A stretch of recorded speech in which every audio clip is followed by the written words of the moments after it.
Good evening, all. Right, been meaning to opine on this for at least a week, but it's been a really busy couple of weeks, and I didn't. But now I am. Excuse me. Trump's Doge with Elon Musk.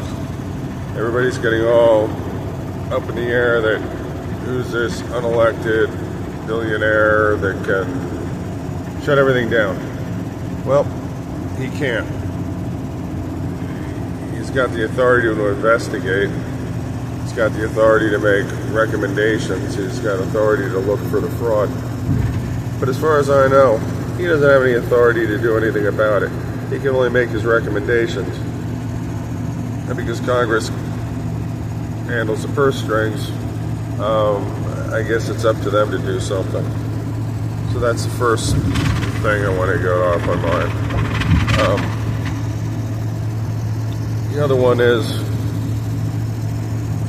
I guess Trump's been in office 21 days now. Is that about right?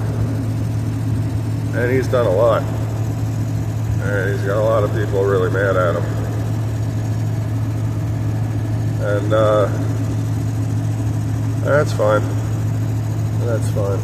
And it seems like the people that are the most mad are the ones that probably have the most to lose. I think he learned a lot in his first term. He learned what the system really is and how it really works.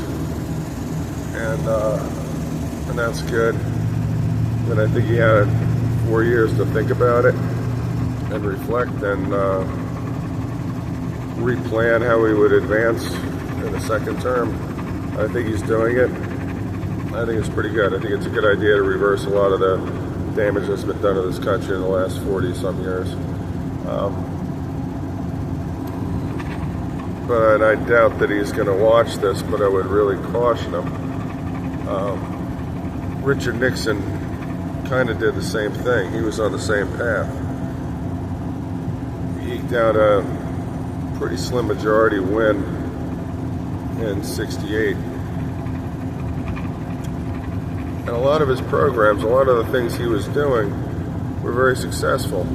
He said, we're not going to run from Vietnam, but we will leave with a, what was his term? We'll leave honorably. I believe that's what he said. And what he was going to do is he was going to basically destroy North Vietnam into submission until they could come up with a basically like a North-South Korea with whatever 38th parallel. You know, that's your side, this is our side. Leave it alone.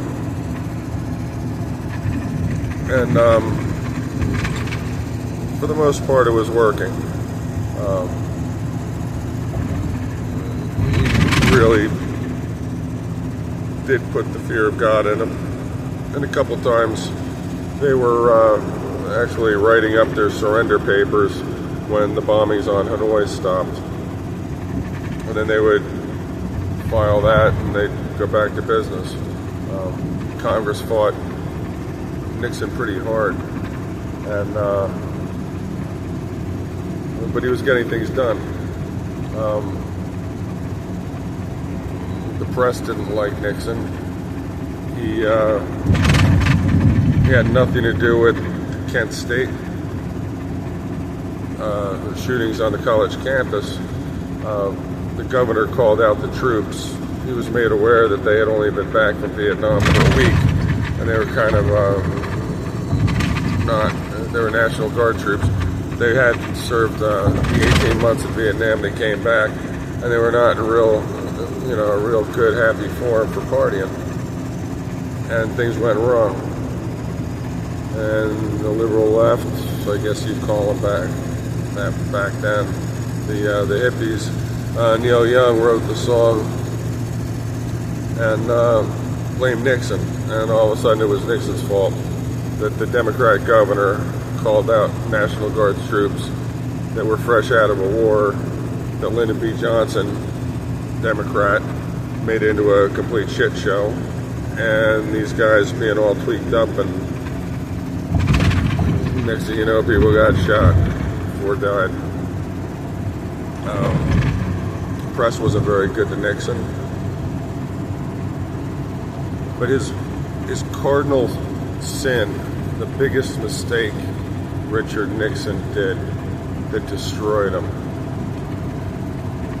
was Weather Underground was a radical group that was operating in a lot of the major cities, but a lot in New York. They were planting bombs and blowing things up, and a lot of people were getting hurt. And the FBI was on it. Excuse me. FBI was on it, and one of the guys that went undercover was named Mark Phelps, and he played fast and dirty to the point where when they busted the Weather Underground, they went to court, and pretty much every one of them got released because of technicalities, because Mark Phelps screwed up and broke the rules. Richard Nixon was so upset that he called him out by name and ended his career. Mark Phelps, turns out, he was a notorious deep throat that put Nixon on the path to being to getting thrown out of office or resigning. The guy had nothing to do with anything. He was out. I mean, he was cooked. He was done. He was ruined. I believe Carter brought him back, gave his job back. But anyway, my point isn't ancient history. My point is that there's going to be a lot of people that have pretty sore bottoms when Trump does what he's going to do.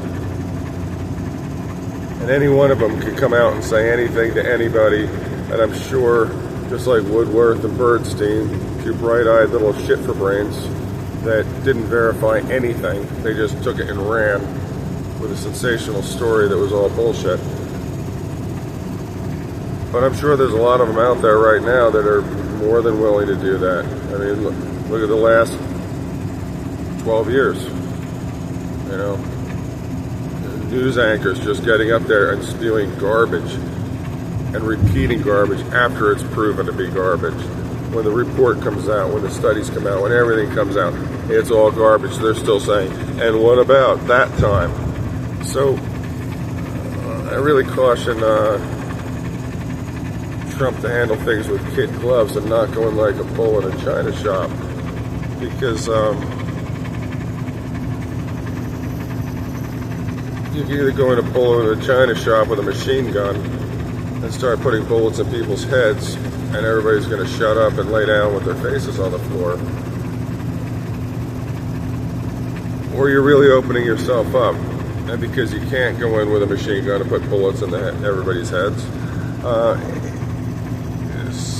somebody might get the idea that they can call some future, some wannabe, some Birdstein and Woodworth idolizer, and start feeding sweet nothings in their ear and make a giant scandal out of it.